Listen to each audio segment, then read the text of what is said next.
Yo siempre he pensado que un proceso de paz no puede judicializarse, porque en el mundo legal suelen haber todo tipo de enredos. Pero además este es un país que no estaba preparado para el perdón, porque aquí la gente habla, los jefes paramilitares y la gente que se ha desmovilizado de la guerrilla habla y cuenta la verdad, y la sociedad se le viene encima, se le vienen los medios encima, pero no querían escuchar la verdad. Nadie está preparado para perdonar en Colombia, es un país, es una sociedad sin capacidad de perdón.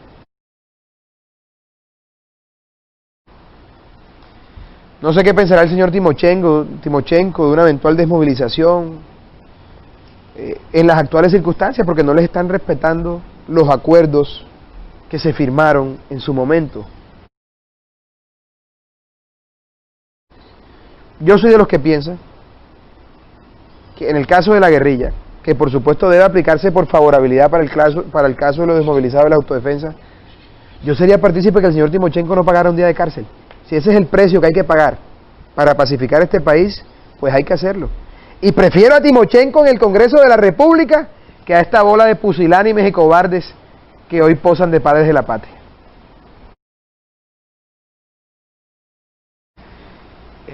Pero hay que apostarle todo por la paz. Yo soy de los que piensa que hay que darle todas las garantías a la guerrilla. Y que no le veo, yo tampoco le veo ningún problema en que participen en política. Ahora, la guerrilla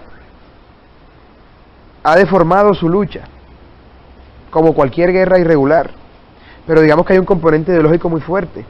Es decir, un jefe de la guerrilla como el señor Cano, que fue abatido por el ejército en medio de unas condiciones paupérrimas, siendo el jefe de la guerrilla más antigua del mundo, y además es una guerrilla poderosa económicamente. Entonces un tipo que está en un cambuche comiendo como un animal, durmiendo como una bestia, viviendo entre la manigua, pues algo debe tener de componente ideológico para aguantarse esa situación. De tal manera que yo estoy de acuerdo con un proceso de paz y entiendo también que hay que hacer sacrificios por la paz. Es que se generan más muertes por el sostenimiento del conflicto que situaciones poco beneficiosas si se da una desmovilización. Es decir, en este caso, yo creo que el remedio puede ser mejor que la enfermedad. De tal manera que hay que hacer un esfuerzo.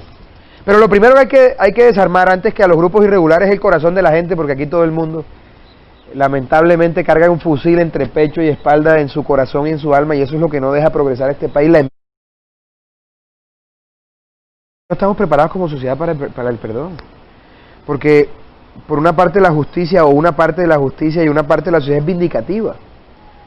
Ustedes quieren prácticamente que linchar a quien viola la ley, quieren colgar de la plaza de Bolívar a los jefes guerrilleros, pero no les han derrotado todavía. Entonces, me parece que ese marco jurídico para la paz es un buen avance. Es una interesante propuesta del senador Roy Barreras, en la cual yo participé en varias reuniones aportando mis puntos de vista sobre el asunto. Y creo que hay que hacer sacrificios por la paz y que al final va a valer la pena y que el país se lo merece. De nada sirve desmovilizar a todos los grupos ilegales si no resolvemos los problemas sociales de fondo, porque ese es el mejor caldo de cultivo para incubar todas las formas de violencia.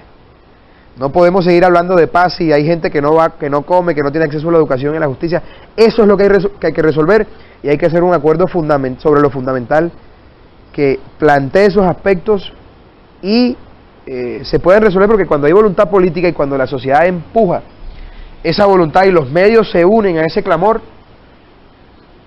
es muy posible que se pueda conseguir el objetivo, de tal manera que hay que trabajar con ahínco en esa situación para sacar este país adelante. Yo le quiero dejar un país mejor a mis hijos. Probablemente no alcancemos a verlo nosotros, pero nuestros hijos y nuestros nietos seguramente van a vivir en una Colombia en paz si se resuelven los problemas de fondo. Porque el problema no son la guerrilla, las DAC y las autodefensas, es el caldo de cultivo y el abandono del Estado lo que genera todas esas formas de violencia. Doctor, La guerra contra las drogas se perdió hace muchos años. el consumidor no puede ser visto como un infractor de la ley, sino como un enfermo. No es un problema policivo, es un problema de salud pública.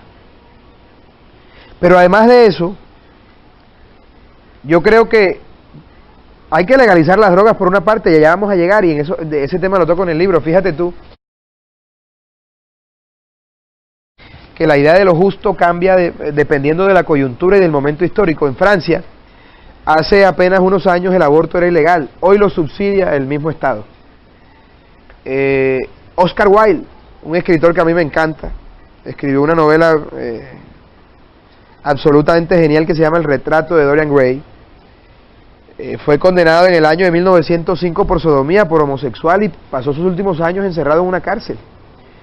El delito consiste ahora en no reconocerle los derechos a las parejas del mismo sexo. Entonces fíjate cómo la sociedad avanza y el derecho evoluciona. En 50 años, los narcotraficantes van a ser empresarios como son los de los licores y los de las apuestas hoy. Pero yo también he propuesto en foros académicos llamar y hacer una ley a la colombiana, porque además la paz tenemos que hacer a la colombiana, en donde se pueda convocar a las personas que se dedican al narcotráfico para que entreguen el 95% de sus bienes y se queden con el 5%. Paguen cárcel en Colombia bajo estrictas medidas de seguridad y no darles una pena mayor a 6, 7 años. Aquí hacemos el ejercicio al revés, aquí le entregamos a los americanos, a los ciudadanos colombianos, entregan todo el dinero allá y lo sueltan a los 2 años. Entonces nos quedamos nosotros con los muertos, con la sangre y la tragedia, y los gringos se quedan con la plata. Yo estoy hablando de la legalización hace 10 años, y estoy hablando de la negociación jurídica con los narcos hace mucho tiempo. Y bueno, me dijeron que yo era patrocinador del narcotráfico, pero son ideas que creo que pueden aportar a una solución práctica, enmarcadas en el Estado de Derecho y en nuestra propia legislación, porque podríamos, con los mecanismos legales que hoy tenemos, hacer ese tipo de acuerdos y lograríamos una revolución social importantísima, que es lo que requiere Colombia para que no siga germinando la violencia en cada rincón de la geografía nacional. Despreciable universo que es la política en Colombia, porque la política en su concepción filosófica es fantástica, pero cuando uno la lleva a la práctica y ve los padres de la patria que nos rodean, pues uno aterriza con profundo dolor en la realidad.